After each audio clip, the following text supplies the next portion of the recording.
Buenas tardes a todos. Ya más o menos las fui viendo a todas, pero yo les traje hoy una primera parte del material. Lo que yo traje, voy repartiendo para que ya vayan teniendo, esperen que traigo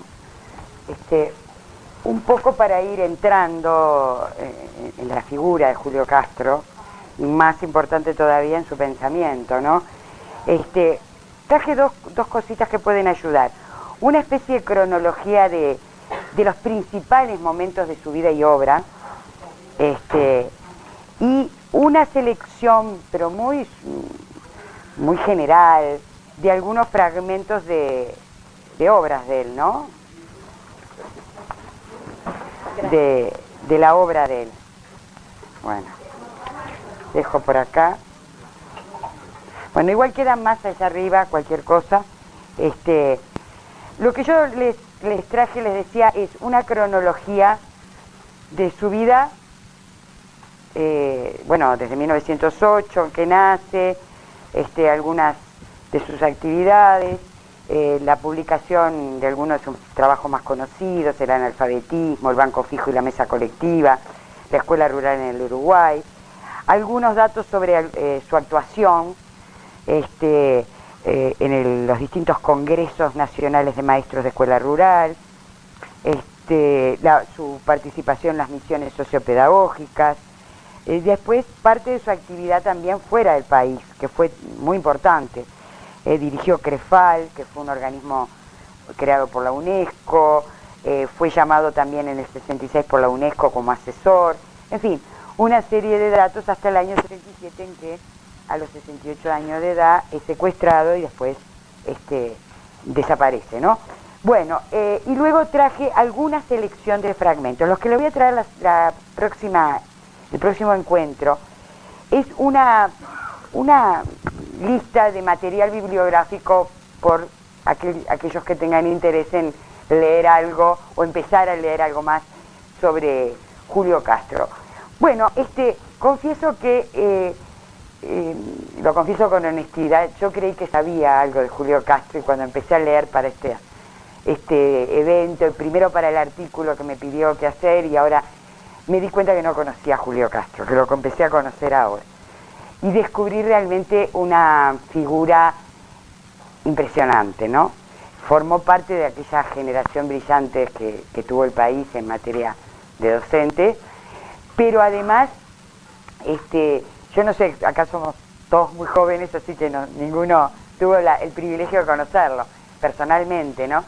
De manera que todos los datos y todo el análisis del pensamiento que hago me baso fundamentalmente en sus obras, o parte de sus obras, la multiplicidad de artículos que publicó en distintos ámbitos, y en las referencias de quienes los conocieron, ¿no?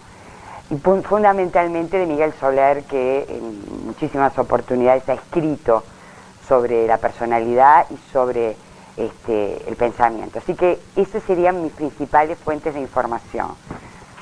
Ahora, definir la personalidad de Julio Castro es difícil cuando uno no lo conoció. O sea que uno puede hacer una interpretación a partir de su obra, ¿no? Sin duda que fue, desde el punto de vista de su personalidad, un individuo absolutamente polifacético, ¿no? Por eso es tan difícil de abordarlo. Fue maestro, fue educador, primero que nada. Fue maestro, fue director de escuela, fue inspector. Fue periodista, muy intensa fue su actividad periodística, fue columnista permanente del semanario Marcha, fue director responsable de Marcha, y fue una actividad que él además desarrolló con la misma intensidad que la docencia. Es más, encaraba el periodismo como una actividad docente. Tuvo además una importantísima actividad a nivel gremial, de manera entonces que esa multiplicidad de escenarios en los que actuó resulta difícil a la hora de tratar de empezar a unificar aspectos de su pensamiento.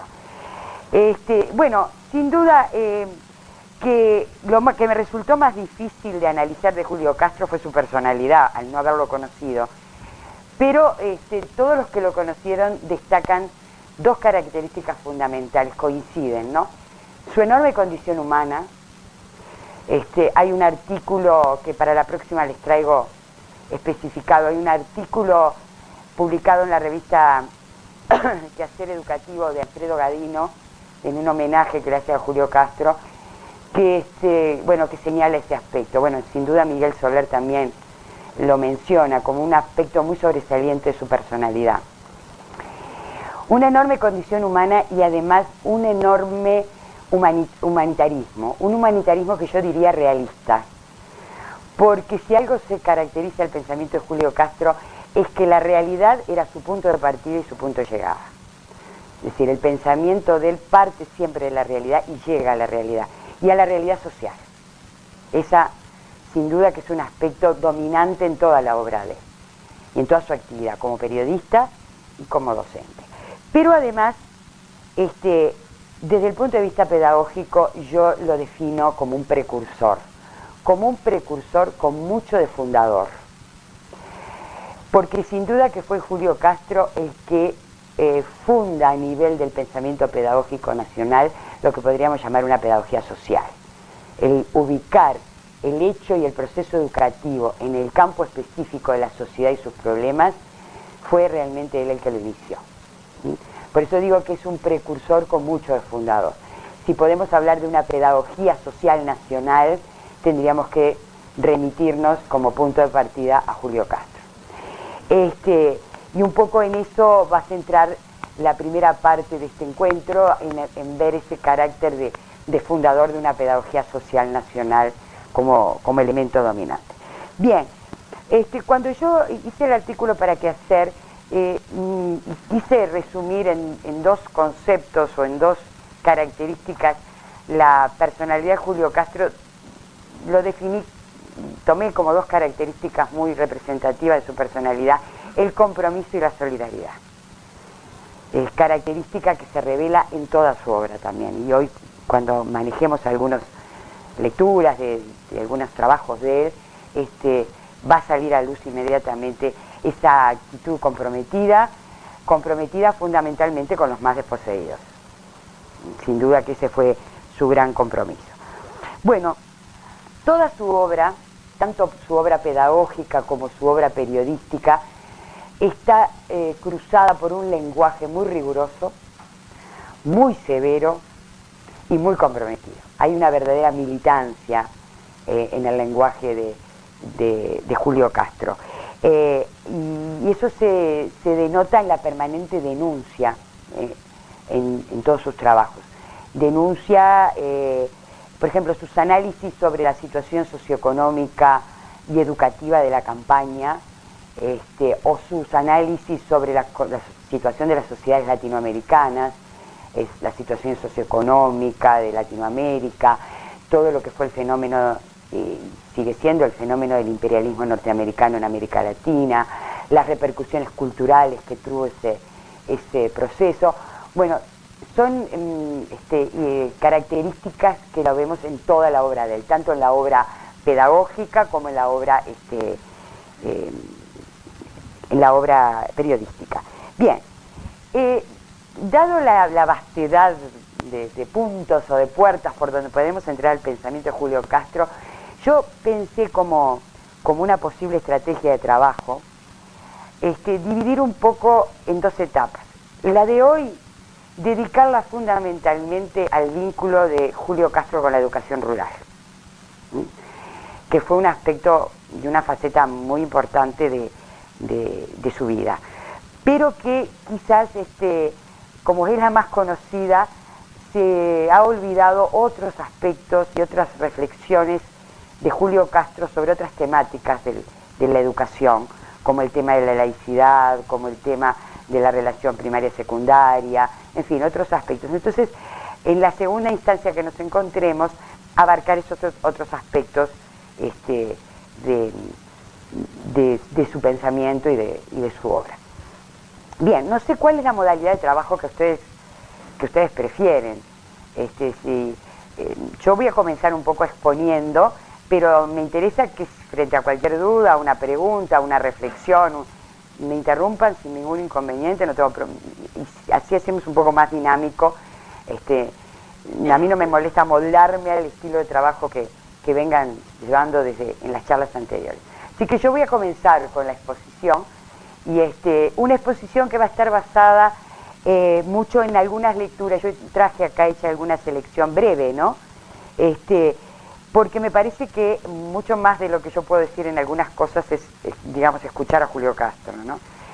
Entonces, yo propongo esto: cuando me quieran interrumpir, sin ningún problema, me interrumpe. Bueno, el nombre de Julio Castro es sinónimo de educación rural en el Uruguay. Y es sinónimo de la gran transformación, casi revolucionaria, que sufrió allá por la década del 40 la educación rural en el Uruguay. Lo que Miguel Soler llama el movimiento en favor de la educación rural. Porque realmente este proceso que vivió pedagógicamente el país en la década del 40 tuvo las características de un verdadero movimiento. Yo digo a veces que todo lo que fue ese proceso de la educación rural en el Uruguay es ya casi patrimonio nacional, ¿no? Porque se trató de un movimiento de características realmente muy peculiares, de manera que vamos a ir viendo paralelamente un poco lo que fue, a medida que vamos viendo a Julio Castro, lo que fue ese movimiento. Fue un movimiento realmente peculiar, único en América Latina, que sirvió además de modelo para el resto de América Latina. Las distintas instancias en que Julio Castro fue invitado por organismos internacionales a participar en experiencias de tipo educativo en comunidades rurales, en Ecuador, en Venezuela, en distintos lugares de Latinoamérica, se debió un poco a la particularidad de ese proceso, que tuvo ese proceso en el Uruguay. Y entonces yo muchas veces me he preguntado ¿cuál fue la razón de esa originalidad? ¿Por qué fue un movimiento tan original? Creo en primer lugar que una razón de esa originalidad estuvo en que el movimiento se inició a partir de los maestros. Fueron los maestros los que iniciaron, a través de la denuncia de las condiciones en que se encontraba la escuela rural y el niño de la escuela rural. Ese fue el punto de partida. Creo que eso es un elemento, si nos ubicamos en la década del 30, cuando comenzó a tomar forma y a manifestarse claramente esas denuncias, bueno, ese es un hecho realmente original. La otra originalidad fue esa situación coyuntural que se dio, en la que actuaron, y que fue lo que le dio impulso al movimiento, esa actuación conjunta que tuvieron las autoridades de la educación de la época, las gremiales de la educación de la época, el cuerpo inspectivo nacional y los maestros.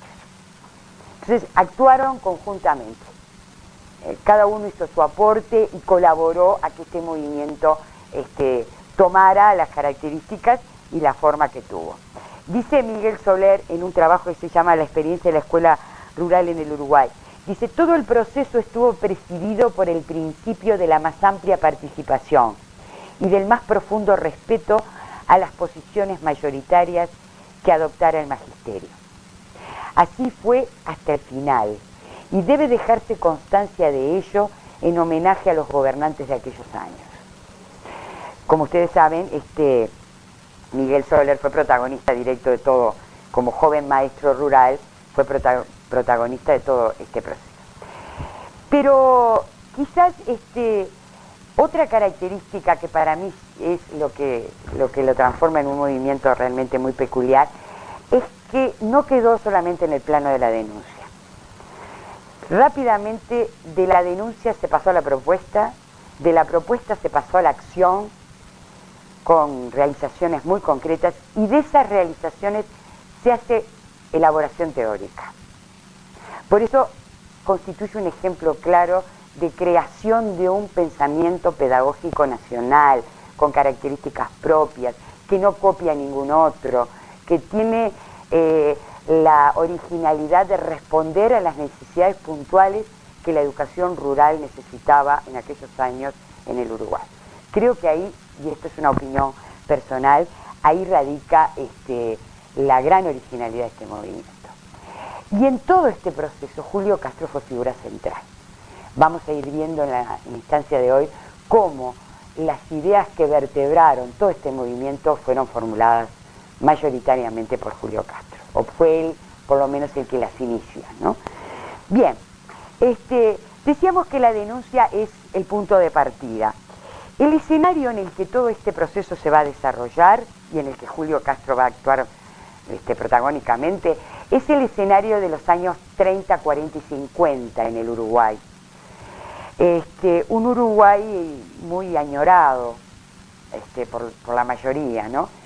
El Uruguay en el que, si bien se sentía todo el impacto de la crisis económica del año 29, que en el Uruguay, como en toda Latinoamérica, golpeó muy duramente, por otro lado se estaban haciendo fuertes avances en la consolidación de un modelo de Estado benefactor, un modelo de Estado benefactor que ya había comenzado a gestarse en el primer vallismo y que en la década del 40, con las condiciones que crea la Segunda Guerra Mundial, se fortalece, ¿verdad?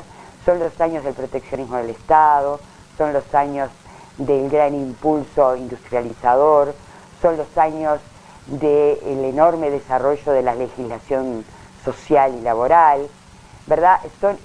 Son los años que todos nuestros abuelos llamaron de las vacas gordas, ¿verdad? Porque todo esto iba acompañado de una importante entrada de divisas al país por las condiciones de comercio que la guerra generó. Entonces, fue en esos años que se da todo este proceso. Pero, curiosamente, mientras se vivía toda esta aparente prosperidad en el país, el campo había entrado en un proceso de estancamiento. La propia política económica que el vallismo había aplicado hacia el sector agropecuario, impulsando la industria, el impacto de la crisis del 29 hacía que el medio rural en general había entrado en una etapa de estancamiento económico, estancamiento social y estancamiento educativo. Como yo digo, nuestra campaña estaba en crisis, pero además era analfabeta. En esa época aparecen 3 trabajos que constituyen que hacen la principal pintura o denuncia de cuál era la situación que vivía la educación concretamente del medio rural. Uno es en el año 36, la publicación de la obra La enseñanza primaria en el medio rural de Agustín Ferreiro, que es un poco como punto de partida, ¿no? Y luego la publicación en el año 39 del trabajo de Julio Castro, El analfabetismo, trabajo con el que él logra el premio anual del entonces concurso de pedagogía que organizaba el Consejo de Educación Primaria.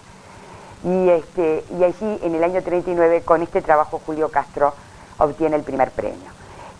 Y al año siguiente, en el año 40, va a ser publicado este trabajo. Y luego, en el año 44, la publicación de otra de sus obras fundamentales en esta temática, que es La educación rural en el Uruguay. Bueno, en estos 3 trabajos se pone un poco a nivel de primer plano de la opinión pública y de la sociedad en su conjunto el tema de la problemática de la escuela rural. Concretamente, en el caso de los trabajos de Julio Castro, ¿qué vemos en ellos? Vemos una enorme profundidad de análisis.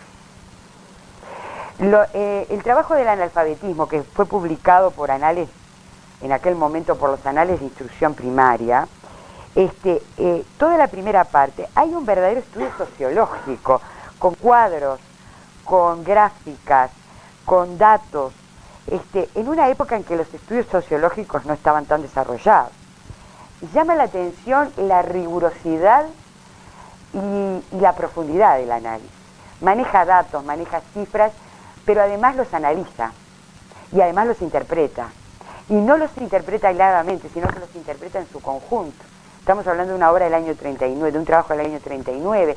Es algo que lo que hoy aparece ya como bastante común en todo lo que es el análisis de la realidad educativa, que en el año 39 apareciera un trabajo tan completo, pero además con todas las dificultades que había en la época para recabar los datos.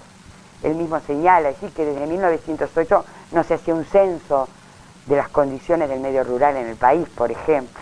Entonces, los datos de alguna manera se los procuró él por distintos mecanismos y hace realmente un estudio de una enorme profundidad. Bueno, ¿qué plantea en ese trabajo y en la educación rural en el Uruguay? Ubica la problemática de la educación rural en el contexto de la problemática económica del país. Y él denuncia lo que según su opinión eran los 3 más graves problemas que enfrentaba el medio rural desde el punto de vista económico y que repercutía directamente en lo educativo. El latifundio, estamos hablando en 1940 de que 4 millones de hectáreas estaban en manos de 900 personas.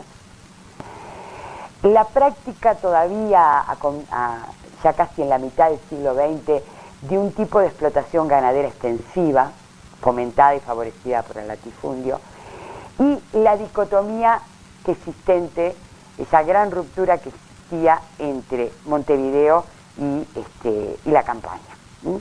Esa dicotomía Montevideo-Campaña, él señala que es el macrocefalismo es un problema, dice él, estructural del país. Y de cómo ese macrocefalismo determinó todo un proceso de aculturación de la capital sobre el medio rural.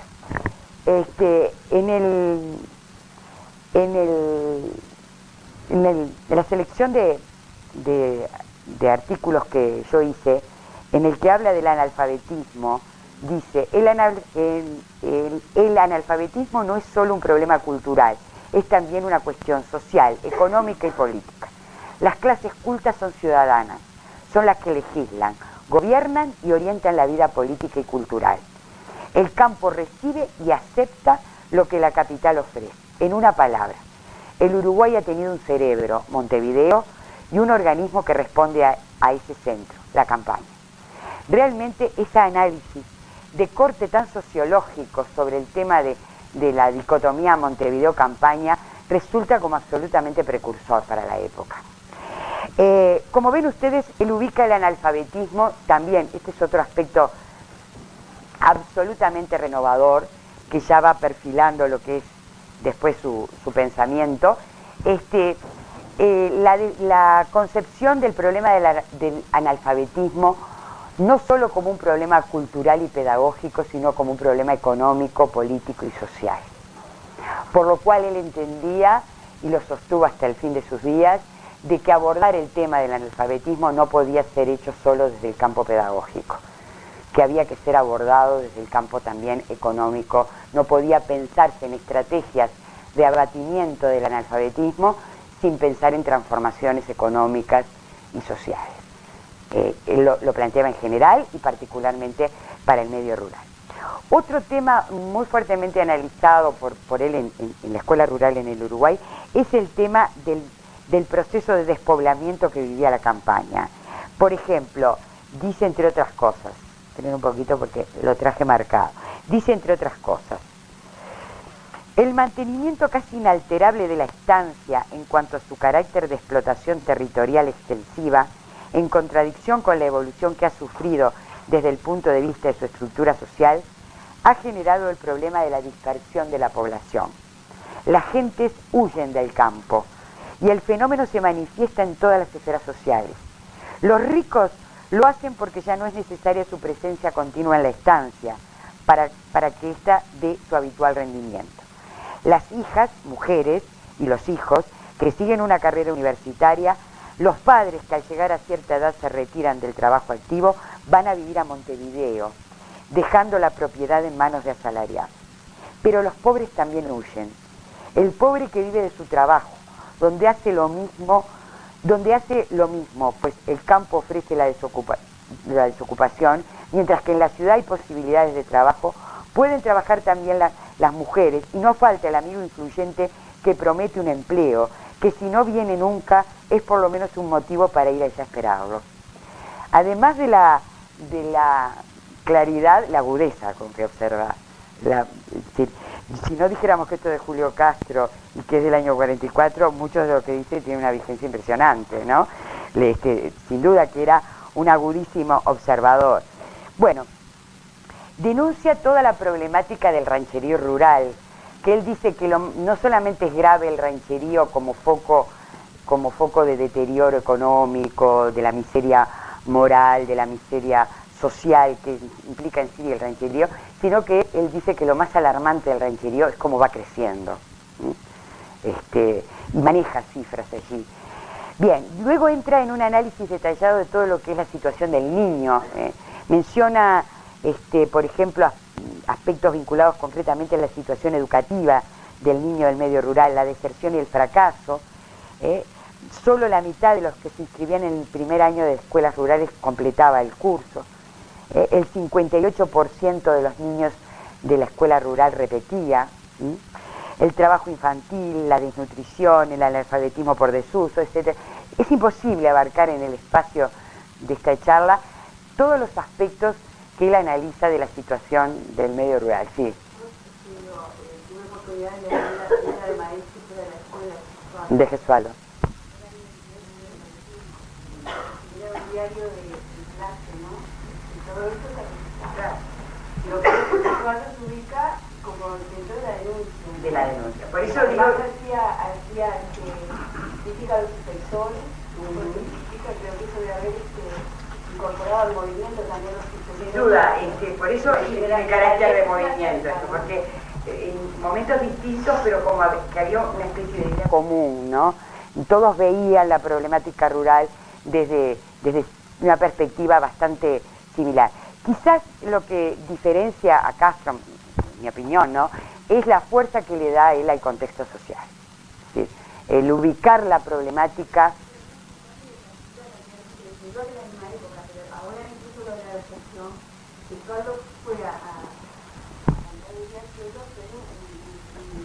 Nuevo curso para dar una oportunidad, porque no hay una oportunidad de Exacto.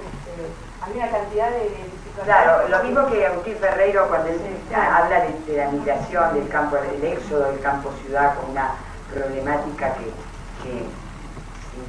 por lo menos en aquella época, sin posibilidad de solución, y bueno, en parte sigue hasta ahora, ¿no? El problema de los abierto. Abadí Soriano también estudia todo ese tema y Julio Castro muchas veces cita datos que toma de Abadí Soriano también con un trabajo sobre la situación de la escuela rural gana el concurso anual de pedagogía. Sí, eran espacios desde donde se iba generando todas estas ideas. Ahora, repito, es imposible abarcar en el espacio que tenemos la totalidad de temas que él analiza y me interesa destacar la profundidad del análisis, ¿no? Eso es algo que llama la atención, la severidad de los juicios. Es categórico Julio Castro en los juicios. Y el compromiso personal, que él lo trasluce en todo lo que es la temática de la educación rural. Compromiso que va asociado un poco a su carácter de haber sido alumno de la escuela rural. Él nació en Florida, en la localidad de La Cruz, y asistió a la escuela rural. En la introducción del libro La escuela rural en el Uruguay, él dice, al final de la introducción, el que esto escribe fue hace ya tiempo, por cierto, niño del campo y alumno de escuela rural. Sintió en carne propia el resentimiento que va generando la escuela, resentimiento que hizo crisis cuando en la adolescencia se vio desplazado hacia la ciudad. Tal vez en el fondo de sí estén actuando todavía elementos recogidos en la dura experiencia de la adaptación que impuso aquel desplazamiento. Esos antecedentes y una constante preocupación en torno del problema lo sitúan en la posición de exponer cosas que por lo menos las sabe reales, porque fueron vividas, porque fueron y son experiencias. Por eso, si con este trabajo en algo contribuyera al justo enfoque del problema de la enseñanza rural, se consideraría satisfecho por haber pagado, en cierto modo, su deuda de solidaridad con los escolares rurales, a quienes perteneció, y con los maestros rurales, a quienes tanto admira y a quienes también tanto debe. Es decir, el tema del compromiso y de la solidaridad, ven ustedes que aparece permanentemente en todas sus ideas. Bien, vamos entrando entonces así a poder ir definiendo algunos aspectos que yo, en una suerte de sistematización, traté de hacer sobre cuáles serían las principales ideas o las los conceptos centrales que definen el pensamiento pedagógico de Julio Castro. Y yo tomé 4, porque creo que son 4 ideas que aparecen sin duda en todo lo que es el movimiento de la educación rural, ¿no? Pero además en otras obras y análisis que él hace. La dimensión social del proceso educativo. Eso es, y ahora vamos a empezar a desarrollar cada una de ellas. La concepción de la educación y la escuela como transformadores de la realidad social. La concepción de la educación como diferenciadora, la necesidad más bien de una educación diferenciadora para el medio rural. Y la concepción de la escuela rural en cuanto a características como una escuela socializadora, productiva y abierta a la comunidad. Son estas ideas, y yo todavía diría que de estas 4 ideas, que son totalmente evidentes en todo lo que fue sus análisis de la situación y sus propuestas para la escuela rural, yo diría que hay 2 de ellas que están presentes en todo su pensamiento. La dimensión social del proceso educativo y la concepción de la educación y la escuela como transformadores de la realidad social. Eso se evidencia en toda su obra. Y es ahí donde vamos a entrar a ver cuánto tiene de precursor y de fundador, como yo decía al comienzo. Bien, la dimensión social del proceso educativo. Esperen que tengo allá, vamos, ¿copiaron? Porque si no... Bueno, esta temática es recurrente en él, ¿no? Y lo vemos en su obra, lo vemos en su trabajo periodístico. Por eso yo digo que con él se funda la pedagogía social nacional. No es que otros no lo hubieran ya de alguna manera manejado. Lo que se destaca en Julio Castro es que no concibe analizar ningún aspecto educativo si no lo contextualizamos en el ámbito social que ese proceso educativo se genera. Bien, vamos a entrar con la primera de esas ideas, la dimensión social del proceso educativo. Bien, visualizó rápidamente, esperen que me pongo para acá porque así después quiero leerles una cosa, visualizó tempranamente que la relación miseria-analfabetismo como un problema estructural de todas las sociedades latinoamericanas, no solamente en el Uruguay. Existía en él la convicción, como yo puse acá, de que no puede haber transformación educativa que no se dé paralelamente a una transformación social. Por eso él entendía que, como les decía recién, que abordar la temática educativa implicaba necesariamente abordar la problemática social y que para analizarlas había que analizarlas conjuntamente.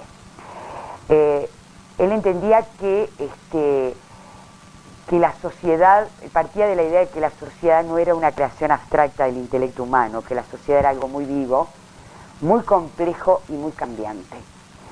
Y que me interesa detenerme en estos 2 conceptos últimos, ¿verdad? De que no puede haber transformación educativa que no implique una transformación social, y la idea de la sociedad como una entidad o una realidad viva, cambiante y compleja. Porque aquí yo me aventuro a hacer una afirmación, que soy aventurera en hacerla, pero que estoy convencida, de que encontramos ya en Julio Castro claras raíces de lo que luego va a ser el pensamiento crítico. En ese sentido es un absoluto precursor. Pero no solamente en el Uruguay, en América Latina.